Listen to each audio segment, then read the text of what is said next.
How to fix on-screen keyboard problem. What's up everyone? Welcome back to another tutorial. In today's video, I'm going to be showing you guys how you can easily fix the on-screen keyboard problem. But before we get started, make sure to like the video and hit the subscribe button as well. And I'd also appreciate if you turn on the bell icon so that you get notified whenever we post a new video. So the first thing you need to do is open up your settings, and here you are going to search for on-screen keyboard. And once you search for it, you will find the on-screen keyboard settings right here. Tap on it, and you're just going to turn it off for once.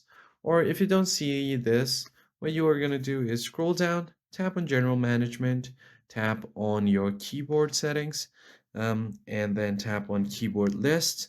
So the first thing you are going to do is turn off all of the other keyboards and then just tap on your default one. Then you are just going to go back and turn on only the Google keyboard. So go ahead and tap on here again, tap on the Google keyboard, that is a Gboard, click on OK, go back, head over to apps, and then search for Gboard.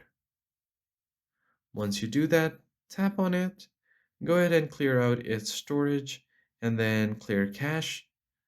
After doing that, you can just try to force stop this app and allow all of these permissions.